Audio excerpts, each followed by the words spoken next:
பழைய காலத்தில் நாங்கெல்லாம் படிக்கும்போது டாட்டா பிர்லான்னு சொல்லி திமுகவில் பேசுவாங்க. டாட்டா பிர்லா டால்மியா இதான் சொல்லுவாங்க. இப்போ எவன் இருக்கான்? குஜராத் இருக்கான், அம்பானி இருக்கான், அடுத்த அதானி வந்து விட்டான் குஜராத்தி. உத்தரப்பிரதேச மக்களுக்கு எதிராகவும் சனாதன தர்மத்துக்கு எதிராகவும் பேசும்போது இந்த காங்கிரஸும் இந்த சமாஜ்வாதி கட்சியும் வடநாட்டு கட்சியா இருந்தாலும் அமைதியா இருக்கிறது. அதான் சொல்ல வர்றது. தமிழர் மட்டுமா வாழ்கிறார்கள்? கன்னடர் வாழ்கிறார்கள், தெலுங்கர் வாழ்கிறார்கள், மலையாளி வாழ்கிறார்கள். அவர்களுக்கெல்லாம் சேர்த்து ஒரு பொது பேர் வேண்டாமா? ஏப்பா ஆந்திராவில் தமிழ வாழலையா? அப்பொழுது மோடிக்கு எதிரானவர், மண்ணின் மக்கள் ஆதரவு உள்ளவர் யோகி ஆதித்யநாத் உத்தரப்பிரதேசத்தில் அவரை நீக்கி விடுவார். அந்த 1961 மக்கள் தொகை கணக்கெடுப்பில் உள்ளவர்கள் அவருடைய வாரிசுகள் இந்த தமிழ்நாட்டின் குடிமக்களாக இருக்கணும். மற்றவெல்லாம் வெளியேற்று. ஏன் அஸ்ஸாமில் செய்யலையா? நவீன் பட்நாயக்கை மீண்டும் தேர்ந்தெடுத்தால் ஒரிசாவை ஒரியர்கள் ஆள மாட்டீர்கள், தமிழர் தான் ஆழ்வார். இந்திய பொருளாதாரத்தையே கட்டுக்குள் வைத்திருக்கக்கூடிய ஆற்றல் படைத்த குஜராத்திகளாகிய நாங்கள் இந்திய அரசியலை கட்டுக்குள் வைக்கக்கூடாதா என்பதுதான் அவருடைய உள்ள கிளர்ச்சி. இங்கே தமிழ்தான் ஆட்சி மொழி, கல்வி மொழி. விரும்புகின்றவர்கள் உங்க விருப்பத்துக்கு வேற மொழியை படிச்சுக்கங்க. கட்டாயமாக இருங்க தமிழ் தான் ஆட்சி மொழி, தமிழ் தான் கல்வி மொழி, பயிற்சி மொழி. ராஜ்நாத் சிங் போன்ற வல்லமை படைத்தவர்களை எல்லாம் ஓரங்கட்டி விட்டார் இந்திக்காரர். யூபியின் முன்னாள் முதல்வர்.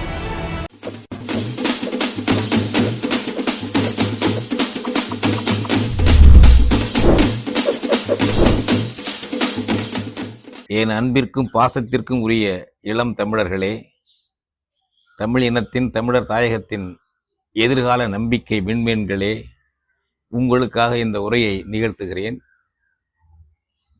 பெற்றோர்களும் பெரியவர்களும் உரையை கேட்கலாம், அவர்களுக்கும் சேர்த்துத்தான். இருந்தாலும் சிறப்பாக இளம் தமிழர்களுக்காக, நம்முடைய எதிர்காலத்தை தீர்மானிக்கப் போகும் அந்த தலைமுறையினருக்காக சிறிது நேரம் செவி கொடுத்து கேளுங்கள், கண் கொடுத்து பாருங்கள். எமது தமிழ் தேசிய பேர் இயக்கம் ஒரு இனவெறி அமைப்பு என்று பலர் பிரச்சாரம் செய்கிறார்கள். இந்தியம் பேசக்கூடியவர்கள், திராவிடம் பேசக்கூடியவர்கள், இவர்களெல்லாம் தமிழ் தேசிய பேர் இயக்கத்தை பிராந்தியவாத இனவெறி அமைப்பு என்று சொல்லுகிறார்கள். ஏன் சொல்லுகிறார்கள்? தமிழர் தாயகமான தமிழ்நாட்டில் வடநாட்டவர் மற்றும் வெளிமாநிலத்தவர் அன்றாடம் 1000 பல்லாயிரமாய் வந்து குவிகிறார்கள்.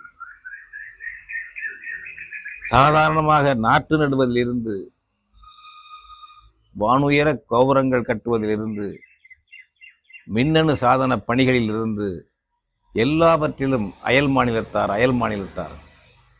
இந்திய அரசின் துறைகள் எல்லாவற்றிலும் 100க்கு 90 இப்பொழுது அயல் மாநிலத்தார் எடுக்கப்படுகிறார்கள். தமிழ் பிள்ளைகள் தகுதி இருந்தும் படித்திருந்தும் ஆண்களும் பெண்களும் வேலையின்றி வீதியிலே அலையும் நிலையில் அவர்களுக்கு வேலை கொடுப்பதில்லை.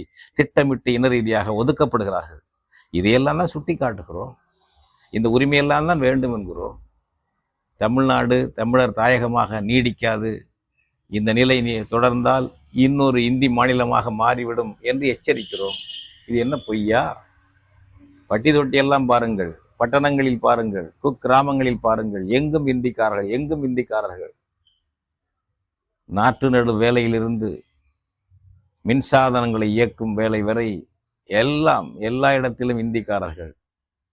அங்கங்கே தெருக்களில் இந்திக்காரர்கள் குவியலாக கூட்டமாக திரிகிறார்கள். என்ன கதியாகும் என்ற அச்சத்தில் நாம் பேசுகிறோம். ஆனால் இது இனவெறியாம்.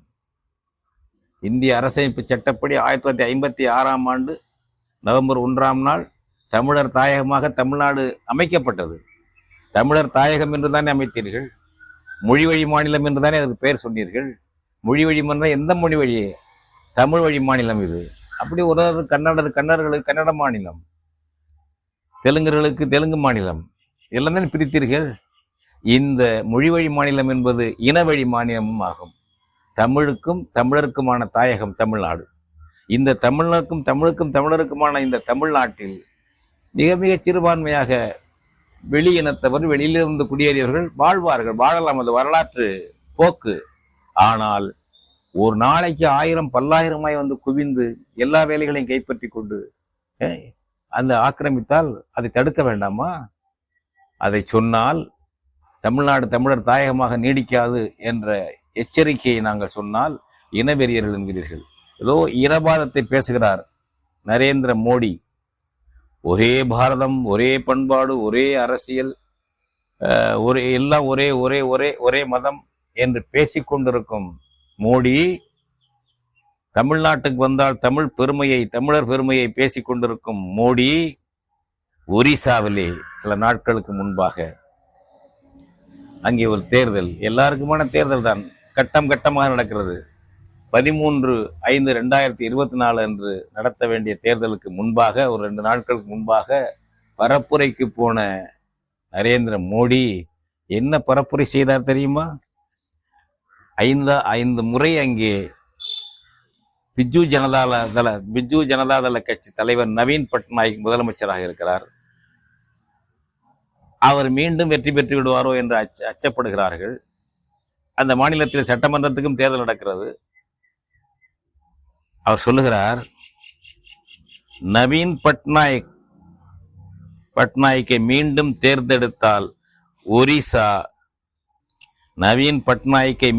தேர்ந்தெடுத்தால் ஒரிசாவை ஒரியர்கள் ஆளமாட்டீர்கள், தமிழர்தான் ஆழ்வார். மோடி பேச்சு ஆங்கில இந்துவிலே வந்தது. யார் அந்த தமிழர்? வி.கே. பாண்டியன். அவர் ஒரு இந்திய ஆட்சிப்பணி IAS அதிகாரி. ஒவ்வொரு மாநிலத்துக்கும் வெளி மாநிலத்தவர் IAS அதிகாரிகளாக இருக்கிறார்கள். அப்படி போன ஒருவர் அங்கே சிறப்பாக பணியாற்றி அந்த மக்களுக்கு பணியாற்றுகிறார். அங்கே போன இடத்திலே ஒரு திருமணம் செய்து கொண்டு விட்டார், காதல் திருமணம் விரும்பி. சுஜாதா ரவுத் என்ற ஒரு IAS அதிகாரி, அந்த பெண்மணி பஞ்சாப் கேடர். அவர்கள் அங்கே அந்த ஊர் குடிமக்களாக வாழ்கிறார்கள். அவர் நல்ல சிறந்த அறிவாளி, நுட்பங்கள் சொல்லித்தரக்கூடியவர், பல பொறுப்புகளில் இருந்தவர், பணி ஓய்வு பெற்று விட்டார். அவருக்கும் நவீன் பட்நாயக்கும் நல்ல நட்பு ஏற்பட்டு நவீன் பட்நாயக் அரசியலுக்கு துணை நிற்கிறார். இப்பொழுது பரப்புரையில் ஈடுபடுகிறார். வி.கே. பாண்டியன் மதுரை மாவட்டத்துக்காரர், மேலூர் பக்கத்திலே தான் அவருடைய ஊர். அதனால்தான் சொல்லுகிறார், அவர் மதியுரைஞராக இருக்கிறார். நவீன் பட்நாயக்கு மதியுரைஞர் ஆலோசகராக இருக்கிறார். அதை சுட்டிக்காட்டி இந்த தடவை பட்நாயக் மீண்டும் தேர்ந்தெடுக்கப்பட்டால் ஒரிசாவை ஒரியர்களாகிய நீங்கள் ஆளமாட்டீர்கள், தமிழர் தான் ஆழ்வார். இந்து பத்திரிகையில பிராக்கெட்ல வி.கே. பாண்டியன் என்று போட்டிருக்கிறார்கள். ஒரு நபர், ஒரு அதிகாரியாக இருந்தவர், ஒரிய மக்களுக்காக பாடுபடக்கூடியவர், ஒரிய மொழியை செம்மொழியாக்க வேண்டும் என்று பாடுபட்டு வாங்கி கொடுத்தவர். அவர் அந்த ஊர் குடிமகனாக வாழ்கிறார். அந்த ஒரு நபர் ஒரு பிரமுகராக அங்கே இருப்பது கண்ணுக்கு உறுத்துகிறது மோடிக்கு. இந்த மோடி தமிழ்நாட்டுக்கு வந்தால் என்ன பேசுவார்? தமிழினம் தொன்மையானது, தமிழ் மொழி தொன்மையானது, உலகத்திற்கெல்லாம் கருத்து வழங்குவது, பண்பு வழங்குவது, யாதும் ஊரே யாவரும் கேளீர். என்ன பேச்சு! எங்களை ஏமாத்துறதுக்கு தமிழர் பெருமையை பற்றி இங்கே பேசிட்டு அந்த அரங்கத்தில் தமிழரை ஒழிச்சு கட்டணும்னு இருக்கிறாய் என்று நான் திரும்ப திரும்ப சொல்லுவேன். இது அனுகூல சத்துரு வேலை. ஆதரவு போல நடித்து தழுவுவது போல் தோளில் கை போட்டு குரல் வளையை இறுக்கி கொல்லக்கூடிய திருதராஷ்டிர ஆலிங்கனம்தான் தமிழ் மொழியை பெருமைப்படுத்தி பேசுவதும் தமிழரை பெருமைப்படுத்தி நரேந்திர மோடி பேசுவதும் என்று நாங்கள் சொல்லுவோம். பல உரைகளில் நான் சொல்லியிருக்கிறேன். இப்பொழுது அங்கு சொல்லுகிறார், தமிழர் தான் ஆழ்வார், ஒரியர்கள் ஆள மாட்டார்கள். ஒரு நபர், ஒரு அதிகாரி அங்க இருப்பது இந்த விஷயம். இங்க தமிழ்நாட்டை எடுத்துக்கிட்டா தமிழ்நாடுக்கு தமிழ்நாடு என்றே இருக்கக்கூடாது, திராவிட நாடு மாத்தணும்னு சொல்லிட்டு இருக்காங்க. தமிழன் தன்னை தமிழன்னே சொல்லக்கூடாது, திராவிடன் சொல்லணும், அல்லது இந்தியன் சொல்லணும். இந்த 2 கூட்டம், இந்தியன் திராவிடன் என்ற 2 அயல் கூட்டம், தமிழன் என்ற இயற்கையான இனத்தையே மறைக்கக்கூடிய கூட்டம். மோடி மட்டுமல்ல, அவருடைய சகாக்கள் அவருக்கு பேசின பிறகு அங்கே நாடாளுமன்ற உறுப்பினர்கள் மற்றவங்கெல்லாம் பேசுறாங்க. அவர்கள் சொல்லுகிறார்கள்,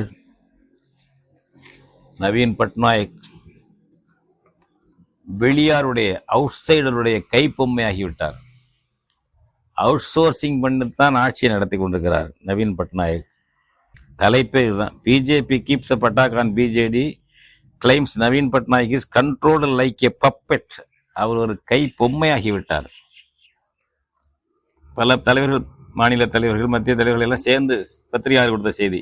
In an apparent reference to V.K. Pandian, a close aide of Mr. Patnaik, and his influence on the state government, the BJP leaders raised questions about the fitness of the five-time chief minister. V.K. பாண்டியனுடைய ஆளா இருக்கக்கூடிய, கைப்பம்மையா இருக்கக்கூடிய இந்த பட்நாயக் மீண்டும் முதல்வராக தகுதி உள்ளவரா? தகுதி கிடையாது. It is a matter of grave concern. மிகப்பெரிய கவலைக்குரிய செய்தி. The way the state government has been outsourced. வெளியாரை வைத்து நடப்பது. வெளியாரை வைத்து யாரு? வி.கே. பாண்டியன் இந்தியன் இல்லையா? எதுக்கு எடுத்தாலும் இந்தியன், பாரதியன். தமிழன் மட்டும் கிடையாதா? இந்தியன் கிடையாதா? Out source, out cider. The person who was elected by people of Orissa 5 years ago has been made captive. ஒரு தமிழனுக்கு பணைய கைதி மாதிரி ஆயிட்டாராம். தமிழன் ஆட்டி படைக்கிறதெல்லாம் அது மாதிரி ஆடுறாராம் Naveen Patnaik. he is controlled like a puppet. ஒரு எம்பி சொல்றார், குழுவா இருந்துட்டு பேட்டி கொடுக்குறாங்க. இது இன அரசியல் இல்லையா? ஒரியர் இனத்தினே ஒரியர் அந்த இனத்தினுடைய உணர்ச்சியை, வெறியை தூண்டிவிட்டு வாக்கு கேட்கும் உத்தி இல்லையா இது? வாக்கு கேட்கும் உத்தி இல்லையா? இந்தியன் தானே, ஒரிசாக்காரன் தானே, தமிழன் தானே, உனக்கு இந்தியன் தானே, ஒரே இந்தியன் தானே. இன அரசியல் இந்தியாவில் இருக்கிறது. ஏன்? இந்தியா ஒரு இனத்தின் தேசம் அல்ல, பல இனங்கள் இணைக்கப்பட்டிருக்கின்றன. பல தேசங்கள் பிரித்தானிய பீரங்கிகளால் செயற்கையாக இணைக்கப்பட்ட நாடு இந்தியா. அவன் இனத்தை தான் பார்க்கிறான். நம்ம இனத்தை எப்படி தூக்கி சாப்பிடுறது? பழமையான தொன்மையான தமிழ் இனத்தை என்பதுதான் எல்லாருக்கும் உள்ள உத்தியே. வடநாட்டாருக்கும் சரி, திராவிடத்தாருக்கும் சரி, அதுதான். இப்ப இன்னைக்கு வந்திருக்கு ஒரு செய்தி. இது இப்போ நான் படித்தது ஆங்கில இந்துல 14/5/2024 வந்தது. இந்த பப்பட்டு, கேப்டிவ் இதெல்லாம் படித்தேன்ல. இப்போ அது 14/5/2024. இன்னைக்கு ஹிண்டு, இன்னைக்குன்னா இன்றைய தேதி 19/5/2024. அதில் ஸ்டாலின் மறுப்பு கொடுத்துருக்காரு. உத்தரப்பிரதேசத்தில் பிரச்சாரம் பண்ணுறாரு யாரு? மோடி. அப்பொழுது நம்ம தமிழ்நாடு மற்ற தென்னாட்டை எல்லாம் தாக்கி பேசுறாரு. இந்தியா கூட்டணி இருக்கு, அந்த கூட்டணி ஓயல், அதாவது he was responding to Mr. Modi selection. Stalin அறிக்கை கொடுத்துருக்காரு. அதில் அவர் என்ன பேசினாரு மோடி என்பது வருகிறது. PM had criticized the Congress and Samajwadi Party for seeking votes in the northern states while remaining silent when their partners use abusive language against the people of UP and Sanatana Dharma. அதாவது காங்கிரஸும் சமாஜ்வாதி கட்சியும் India கூட்டணியில் இருக்கு. அவங்க India கூட்டணியில் உள்ள மற்ற உறுப்பு கட்சிகள் இருக்குல்ல, தென்னாட்டு கட்சிகள் இருக்குல்ல, அதெல்லாம் உத்தரப்பிரதேச மக்களுக்கு எதிராகவும் சனாதன தர்மத்துக்கு எதிராகவும் பேசும்போது இந்த காங்கிரஸும் இந்த சமாஜ்வாதி கட்சியும் வடநாட்டு கட்சியா இருந்தாலும் அமைதியா இருக்கிறது. அதான் அவர் சொல்ல வர்றது. ஊபி மக்களே தெரிந்து கொள்ளுங்கள், உங்களை இழிவுபடுத்தி தென்னாட்டுக்காரன் பேசும்போது, சனாதன தர்மத்தை இழிவுபடுத்தி பேசும்போது இவெல்லாம் அமைதியா இருக்கான். அப்ப யாரை குறிப்பிடார் தென்னாட்டு மக்கள்னு? தமிழ்நாட்டுக்காரன் சொல்றாரு. யாரை சொன்னாலும் சரி, நீ தென்னாட்டை யாரை சொன்னாலும் சரி, இனத்தை பயன்படுத்துறதில்ல. அங்க ஊபி இந்திக்காரன் என்ற இனத்தை பயன்படுத்துறதில்ல. அதனால இவர்கள் இந்தியன் என்று சொல்வதெல்லாம் இந்தி ஆதிக்கத்தை அல்லது இந்தி மொழி ஆதிக்கத்தை வடநாட்டு ஆதிக்கத்தை சொல்றாங்களே தவிர எல்லாரும் ஒற்றுமையா இருக்கிறது என்ற பொருளில் அல்ல. அடுத்தது இன்னொன்று சொல்றேன், அவர்களுக்குள்ளாவது ஒற்றுமையா இருக்கார்களா? இதை போட்டு உடைச்சு விட்டது கெஜ்ரிவால் தான். இப்ப போட்டு உடைச்சு விட்டார். அதாவது நரேந்திர மோடி ஏற்கனவே ஒரு வரைமுறையை சொல்லியிருக்கிறார். பாஜகவில் 75 வயசு அடைந்தவர்கள் கட்சி பொறுப்பிலும் ஆட்சி பொறுப்பிலும் இருக்கக்கூடாது என்று சொல்லியிருக்கிறார். அதன்படி இப்பொழுது உள்ள மோடி பிரதமராக தேர்ந்தெடுக்கப்பட்டாலும் வருகிற 2025 செப்டம்பர் மாதம் இவருக்கு 75 நிறைவடையும். அத்தோடு ஓய்வு பெற்று விடுவார். ஓய்வு பெற்றுவிட்டு யாரை கொண்டு வருவார் அடுத்த தலைமை அமைச்சராக? அமித்ஷாவை. அடுத்து அடுக்கிறார், பேரெல்லாம் போட்டு அடுக்கிறார் கெஜ்ரிவால். இவ்வளவு தலைவர்களை எல்லாம் தரமட்டமாக்கிட்டு, பெரும்பாலும் இந்திக்காரர்கள் தலையை கிள்ளிட்டு தரமட்டமாக்கிட்டு ஒதுக்கி வச்சுட்டு அமித்ஷாவை கொண்டு வர போறாரு. இது உட்பொருள் என்ன? மோடியும் குஜராத்தி, அமித்ஷாவும் குஜராத்தி. எனவே குஜராத்தி இன்னும் ஆதிக்கம் இருக்கிறது. தொடர்ந்து குஜராத்திகள் தான் பிரதமர்களாக இருப்பார்கள். இந்திக்காரர்கள் ஒதுக்கப்படுவார்கள். அதுக்கு இன்னொன்னு சொல்றார் சான்று. உத்தரப்பிரதேசத்தின் முதலமைச்சர் யோகி ஆதித்யநாத் அவரை எப்ப காலவாரி விடுறது, வீட்டுக்கு அனுப்புறதுன்னு நேரம் பார்த்துட்டு இருக்கார் மோடி. இப்பொழுது தேர்தலில் அவர் வெற்றி பெற்று பிரதமராகிவிட்டால் உடனடியா உத்தரப்பிரதேசத்தின் முதலமைச்சரை மாற்றி விடுவார். இவர் கைப்பொம்மையா ஒரு ஆளாக்குவார். ஏன்? ஏற்கனவே உத்தரப்பிரதேசத்துல ஆதித்யநாத் சத்திரியா, பிராமணர் அல்லாதவர். பிராமணர் அதிகம் உள்ள மாநிலம் ஒப்பீட்டு அளவுல உத்தரப்பிரதேசம். அவர்களுக்குள்ள அங்க முரண்பாடு இருக்கு.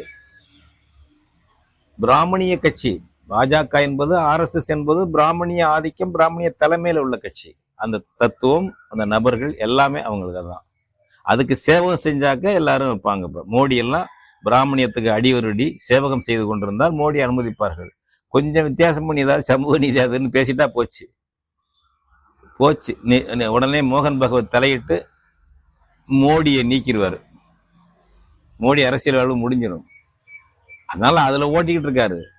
அப்பொழுது மோடிக்கு எதிரானவர், மண்ணின் மக்கள் ஆதரவு உள்ளவர் யோகி ஆதித்யநாத் உத்தரப்பிரதேசத்துல அவரை நீக்கி விடுவார் என்று, பிரதமராய் வெற்றி பெற்று விட்டால் உடனே நீக்கி விடுவார் யோகி ஆதித்யநாத் என்று கெஜ்ரிவால் இப்பொழுது சொல்லுகிறார். இப்ப இதன் பொருள் என்ன? இந்தி மாநிலத்தை, பெரிய இந்தி ஊபி மாநிலத்தை தனக்கு கையில வச்சுக்கணும், கீழே அடிமையா வச்சுக்கணுமே தவிர அவங்களுக்கு சம உரிமை கொடுத்து விடக்கூடாது என்பதுதான் மோடியினுடைய நோக்கம். அதுல குஜராத்தி இன ஆதிக்கம் இருக்கிறது என்று மறைமுகமாக சொல்லுகிறார் கெஜ்ரிவால். மோடியும் குஜராத்தி, அமித்ஷாவும் குஜராத்தி. ராஜ்நாத் சிங் போன்ற வல்லமை படைத்தவர்களை எல்லாம் ஓரங்கட்டி விட்டார். ஹிந்திக்காரர் அவர், ஊபியின் முன்னாள் முதல்வர். இதை எடுத்து இந்த இனப்பிரச்சனை வெளிப்படுத்துகிறார். ஏன் வெளிப்படுத்துறாரு? ஏதோ மூணாவது நபரா இருந்து பயன்படுத்துறது அல்ல. கெஜ்ரிவால் இந்திக்காரர். இந்தி ஆதிக்கம், இந்திக்காரர்கள் ஆதிக்கம் வர வேண்டும் என்ற கொள்கையுடைய கட்சி ஆம் ஆத்மி. சாமானியர்கள் கட்சி என்று பேர் வைத்திருப்பார்கள். இந்திக்காரர்கள் கட்சி, இந்தி சமஸ்கிருத ஆதிக்க கட்சி. அது தீவிரமான இந்தி கட்சி. அது ஆம் ஆத்மி. இன்னும் சொல்ல போன தீவிரமான இந்துத்துவ கட்சி. அது அந்த மாதிரி உள்ள கட்சி. அதனால அவர் ஊபிக்காரரு. அவருக்கு பல பேருக்கு புரிஞ்சிருக்கும். வடநாட்டில் உள்ள முழங்கிட்டே இருக்காங்க, அதுல ஒன்றும் சந்தேகம் இல்லை. இதை பற்றிலாம் முதல்ல நாங்கள் பேசியிருக்கிறோம். அதனால இன அரசியலை மோடியும் அமித்ஷாவும் நடத்தி கொண்டிருக்கிறார்கள். அதே இன அரசியலை கெஜ்ரிவால் நடத்துகிறார். என்ன நீங்க எல்லாம் ரொம்ப இந்தியர்னா சமமானவங்க, எல்லாம் ஒண்ணுதான் என்று இருக்கீங்களா? இல்லை. இந்திக்கான இந்தி சமஸ்கிருத ஆதிக்கம் என்று ஒரு பெருங்கூட்டம் இருக்கு. வாய்ப்பு கிடைத்து விட்டது என்பதற்காக குஜராத்தி ஆதிக்கத்தை கொண்டு வருவதற்கு மோடி அண்ட் கம்பெனி முயல்கிறது. பாருங்களே, பெருமுதலாளி ஆட்சி. நம்ம கம்யூனிஸ்ட் தோழர்கள் எடுத்தீங்கன்னா பெருமுதலாளிகள் ஆதரவு கட்சி, பெருங்குழும ஆதரவு கட்சி, பொத்தா முதல்ல அதுல இனவாதம் இருக்கிற தம்பி, இனவாதம் இருக்கு. எவன் இப்ப அண்மையில பெருமுதலாளி ஆயிருக்கான்? பழைய காலத்துல நாங்கெல்லாம் படிக்கும்போது டாட்டா பிர்லான்னு சொல்லி திமுகல பேசுவாங்க. டாட்டா பிர்லா டால்மியா இதான் சொல்லுவாங்க. இப்ப எவன் இருக்கான்? குஜராத்தி இருக்கான், அம்பானி இருக்கான், அடுத்த அதானி வந்து விட்டான் குஜராத்தி. பெருமுதலாளிகளிலும் குஜராத்திகளுக்கு தான் முதலிடம். பெரும் கொள்ளைக்காரர்களாகி விட்டார்கள். இதான் பாருங்களேன், 2014 மோடி தலைமை அமைச்சராகும் பொழுது கௌதம் அதானி என்ற குஜராத்தி முதலாளி உலக பணக்காரர்கள் வரிசையில் 609வது இடத்தில் இருந்தார். இப்பொழுது அவர் எங்கே இருக்கிறார்?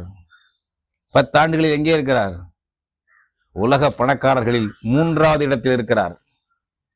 இதற்கு யார் காரணம்? மோடி. மோடி மோடி என்ற குஜராத்தி, அதானி என்ற குஜராத்தி பன்னாட்டு முதலாளியை புயல் வேகத்தில், பூகம்ப வேகத்தில் வளர்த்து விட்டிருக்கிறார்.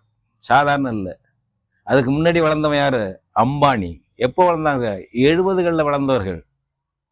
இந்திரா காந்தியினுடைய ஆதரவோடு முதலாளிகளுக்கு இடையே போட்டி, இந்திரா காந்திக்கு முரண்பாடு, குஜராத்தி முதலாளி அம்பானியை வளர்த்து விட்டது.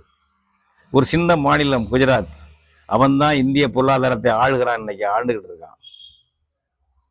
எனவே ஆணவம், இந்திய பொருளாதாரத்தையே கட்டுக்குள் வைத்திருக்கக்கூடிய ஆற்றல் படைத்த குஜராத்திகளாகிய நாங்கள் இந்திய அரசியலை கட்டுக்குள் வைக்கக்கூடாதா என்பதுதான் அவருடைய உள்ள கிளர்ச்சி, உள்ளம் எழுப்பும் கேள்வி, ஆணவம்.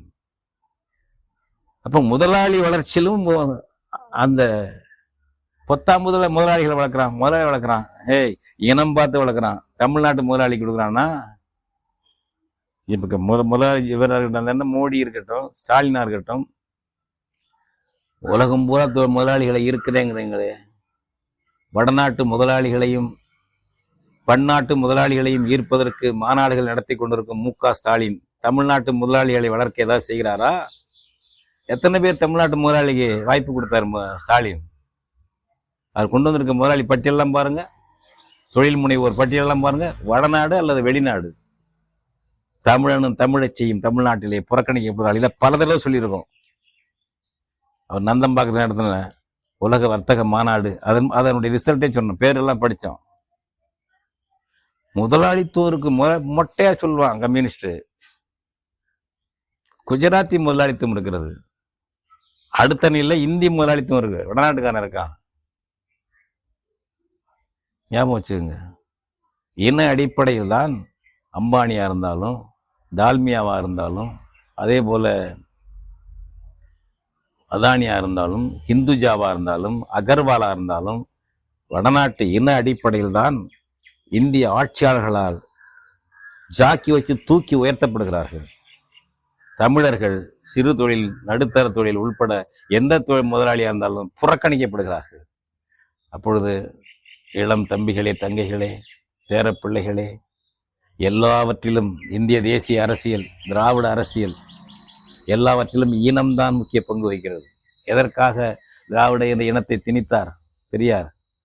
அவரே சொல்லுகிறார். சேலம் செவ்வாய்ப்பேட்டை கூட்டத்தில் நான் பல தடவை சொல்லியிருக்கேன். இங்கே தமிழர் மட்டுமா வாழ்கிறார்கள்? கன்னடர் வாழ்கிறார்கள், தெலுங்கர் வாழ்கிறார்கள், மலையாளி வாழ்கிறார்கள். அவர்களுக்கெல்லாம் சேர்த்து ஒரு பொது பேர் வேண்டாமா? ஏப்பா ஆந்திராவில் தமிழன் வாழலையா? கர்நாடகத்தில் தெலுங்கன் வாழலையா? தமிழன் வாழலையா? கேரளாவில் தமிழன் வாழலையா? அதுக்காக பொது பேர் வைக்கிறாங்களா? போய் பொது பேர் திராவிடன்னு சொன்னா கன்னடத்தில் அரைவான், காரி துப்புவாங்க எல்லாம். அங்கெல்லாம் இருக்கிற கட்சி, பெரிய கட்சிகள் இந்திய தேசிய கட்சி, காங்கிரஸ், கம்யூனிஸ்ட், பாஜக, இந்த மாதிரி கட்சிகள். இந்த தமிழனை மட்டும் ஏமாத்தினார் ஈவேரா. பொது பேர் வேணும். என்ன அர்த்தம் அது? திராவிடன். அப்ப நம்ம எங்க தாக்குறான்? எல்லாருமே இனத்துல தாக்குறான், இனத்தாயகத்தை கைவேற்றுறான். பிள்ளைகளே, அதை தெரிஞ்சுக்கங்க முதல்ல. மற்றதை அப்புறம் படிங்க, பேசுங்க. சோசியலிசமா, முதலாளித்தமா எல்லாம் படிக்கணும், தேவைதான். சமத்துவம் தான் வேணும், மாற்றுக்கிறது இல்லை. உனக்கு கட்டியிருக்க வேட்டிக்கு, போட்டிருக்க சட்டைக்கு ஆபத்து வருது. உன் இனம், உன் தாயகம், ரெண்டுக்குமே ஆபத்து இருக்கு. இதை கொண்டு வரவன் யாரு? இந்திய ஒருமைப்பாடு பேசுறவன், சமூக நீதி பேசுகிறவங்க திராவிடவாதிகள். தமிழ் நீதி கிடையாது அவர்கள்ட்ட. தமிழனுக்கு நீதி, தமிழச்சி நீதி கிடையாது, சமூக நீதி. இந்த போர்வையில் இந்திய ஒருமைப்பாடு என்று பேசிக்கொண்டு அவர்கள் இன ஆதிக்கத்தை கொண்டு வருகிறார்கள். அது வெளிப்படுகிறது, அவ்வப்பொழுது வெளிப்படுகிறது. இதை புரிந்து கொள்ள வேண்டும். எனவே இன ரீதியாக நம்ம சொல்ற போது உலகம் இனம் இன தாயகம் என்றுதான் பிரிக்கப்பட்டிருக்கிறது, அதுதான் அங்கீகரிக்கப்படுகிறது. அந்த அடிப்படையில் தான் 193 நாடுகள் இருக்கு. இன்னும் 100 நாடுகள் வர வேண்டி இருக்கிறது, உருவாக போராடி கொண்டிருக்கின்றன. உலகத்தில் அந்த இனங்களும் போராடி கொண்டிருக்கிறது. அது என்ன தப்பு இருக்கு? அவனுக்கு அவன் நடக்க நீ என்ன சேர்த்து வச்சுட்டு ஆள்ற? ஜனநாயகம் பேசக்கூடிய பிரிட்டன்லயே அயர்லாந்து இருக்குது, அவன் கேட்டுட்டு இருக்கான். ஸ்காட்லாந்து கேட்குறான், தனிநாடு வேணும்னு கேட்டுக்கிட்டு இருக்கான். ஜனநாயகம் பேசக்கூடிய கனடாவில் பிரெஞ்சுக்காரங்க தனிநாடு கேட்குறாங்க, கியூபக் எல்லா இடத்துலையும் இருக்குது, ஸ்பெயினில் அப்படி இருக்குது. எனவே இனத்தை முதல்ல இளம் தலைமுறைக்கு நான் சொல்கிறது இப்படி தான். நமக்கு இனவெறி வேண்டாம், யாரும் அடுத்த இனத்தை ஆதிக்க செலுத்த வேண்டாம். இன்னும் இந்த இடத்தை தெளிவுபடுத்தி சொல்லுகிறேன். பல 100 ஆண்டுகளுக்கு முன்பு பல்வேறு வரலாற்று காரணங்களால் வெளியிலிருந்து வந்து இங்கே குடியேறிவிட்ட மக்கள், அவர்கள் தெலுங்கு பேசினாலும், கன்னடம் பேசினாலும், அல்லது மலையாளம் பேசினாலும், உருது பேசினாலும், மராத்தி பேசினாலும், சௌராஷ்டிரா பேசினாலும், இந்த மண்ணின் மக்கள், மரபு வழிபட்ட தமிழர்களுக்கு உள்ள உரிமைகள் அவர்களுக்கு உண்டு. ஆனால் இது தமிழ்நாடு, தமிழர் தாயகம், அதுல மாற்றம் கூடாது. இங்கே தமிழ்தான் ஆட்சி மொழி, கல்வி மொழி. விரும்புகின்றவர்கள் உங்க விருப்பத்துக்கு வேற மொழியை படிச்சுக்கோங்க, கட்டாயமாக இருங்க. தமிழ் தான் ஆட்சி மொழி, தமிழ் தான் கல்வி மொழி, பயிற்று மொழி என்ற இந்த விதிமுறைக்கு உட்பட்டு பிற இனத்தாரையும் பிற மொழி பேசக்கூடியவர்களையும் அரவணைக்கக்கூடிய ஒரு ஜனநாயக பண்பு, மனிதநேய பண்பு, உலக இயற்கை போக்கு, இவற்றை ஒட்டி நாம் வகுக்கிறது தான் தமிழர்கள் தாயகம். இது வெளியிலிருந்து வந்து இங்கே நீண்ட காலமாக தங்கிவிட்டவர்கள், இந்த மண்ணின் மக்கள், அவர்களுக்கு சம உரிமை உண்டு, அவர்களை பாகுபாடாக பார்க்கக்கூடாது என்று தமிழ் தேசிய பேரியக்கம் சொல்கிறது. இதற்கு ஒரு கட் ஆஃப் இயர்ஸ் வைக்கிறோம். 1956 மொழி வழி மாநிலங்கள் உருவாக்கப்பட்டன. எனவே அதன் பிறகு வந்த மக்கள் தொகை கணக்கெடுப்பு 1961. அந்த 1961 மக்கள் தொகை கணக்கெடுப்பில் உள்ளவர்கள், அவருடைய வாரிசுகள் இந்த தமிழ்நாட்டின் குடிமக்களா இருக்கணும், மற்றவரெல்லாம் வெளியேற்று. ஏன் அஸ்ஸாமில் செய்யலையா? 1971 பிறகு வந்தவங்கலாம் வெளியாருன்னு வச்சு 19 லட்சம் பேர் வச்சிருக்கல, தனியா வச்சிருக்கல. ஒரு கமிட்டி போட்டு உச்சநீதிமன்றத்தால் அங்கீகரித்து மண்ணின் மக்களா இல்லையா என்று ஒரு குழு போட்டு, அப்புறம் அதை செயல்படுத்துறதுக்கு யார் யார் மண்ணின் மக்கள் என்று கண்டறிவதற்கு ராஜீவ்காந்தி காலத்திலே உடன்படிக்கை போட்டு 71க்கு பிறகு வந்த அந்த 71 மக்கள் தொகை கணக்கெடுப்பு இல்லாதவர்கள்லாம் அயலார் என்று வச்சிருக்கான்ல. அதுபோல் அடுத்தது அதை உச்சநீதிமன்றம் செயல்படுத்தியிருக்குல்ல. அதனால ஏன் நாங்களே தான் கேட்குறோம், 61 மக்கள் தொகைக்கு கணக்கெடுப்பில் இல்லாதவங்க அவங்களுடைய வாரிசுகள்லாம் அயலார் என்று செய்ய வேண்டும். இது தமிழர் தாயகமாக பாதுகாக்கப்பட வேண்டும். இதையெல்லாம் சிந்திங்க. அதுபோல் நாகாலாந்தில், அருணாச்சல பிரதேசத்தில், மிசோரமில், மணிப்பூரில், இந்தியாவில் உள்ள வெளி மாநிலத்தில் உள்ள போக அந்த மாநில அரசு அனுமதி வேண்டும். இன்னர் லைன் பர்மிட் வச்சிருக்கல, அரசியல் சட்டம் இடம் கொடுக்குதில்ல. தமிழனுக்கு தமிழச்சியும் கொடுக்காதது. நீ சிந்திக்கணும், தமிழச்சி இளைஞர்கள் கேட்க வேண்டும். இந்த மாய்மாலை இந்திய தேசிய அரசியல், திராவிட திரிவிவாத அரசியல் சிக்கி சீரழிந்து உங்கள் தாயகத்தை, உங்கள் தாய்மொழியை, உங்கள் இனத்தை, உங்கள் மானத்தை இழந்து விடாதீர்கள். சிந்தியுங்கள், தமிழராகி எழுங்கள், தற்காப்பு போர் நடத்த, தற்காப்பு போராட்டங்கள் நடத்த வீதிக்கு வாங்கள். எல்லாரும் உடனே வீதிக்கு வந்துட முடியாது. இந்த கருத்தை முதல்ல ஏற்றுங்க. நாம் நடத்துவது போராட்டங்கள் மக்கள் திரள் போராட்டம். அந்த மக்கள் திரள் போராட்டமும் நடத்த வேண்டும். இது பற்றியெல்லாம் சிந்தியுங்கள். முதலில் சிந்தனை போராட்டம் நடத்துங்கள். உங்களுக்குள் இளைஞர்களே, பிள்ளைகளே, உங்களுக்குள் முதலில் உங்கள் மனத்தில் சிந்தனை போராட்டம். நம் இனம் எது? நம் இனத்தை எப்படி பாதுகாப்பது? இது இனவெறியா? இது ஜனநாயகமா? உலகம் முழுக்க உள்ள தற்காப்பு கொள்கையா என்பதை சிந்தித்து நல்ல முடிவுக்கு வாருங்கள். நன்றி. இவ்வாறான பல செய்திகளை, பல சிக்கல்களுக்கு விடை கிடைக்கக்கூடிய செய்திகளை தமிழர் கண்ணோட்டம் வலையொலியில் வெளிப்படுத்தி வருகிறோம். இது தற்சார்பாக செயல்படுவதற்கு நிதி தேவைப்படுகிறது. இந்த நிதியை நம்முடைய மக்களாகிய நீங்கள் தான், இளையோரும் பெரியோரும் நண்பர்களும் தோழர்களும் சான்றோரும், நீங்கள் உங்களால் இயன்ற அளவு என்ன இயலுமோ அந்த நிதியை வழங்குமாறு அன்போடும் உரிமையோடும் கேட்டுக்கொள்கிறேன். உங்களுக்கு நன்றி உணர்வோடும் பொறுப்புணர்வோடும் தமிழர் கண்ணோட்டம் செயல்படும் என்பதை உறுதி தெரிவித்துக் கொள்கிறேன். நன்றி, வணக்கம்.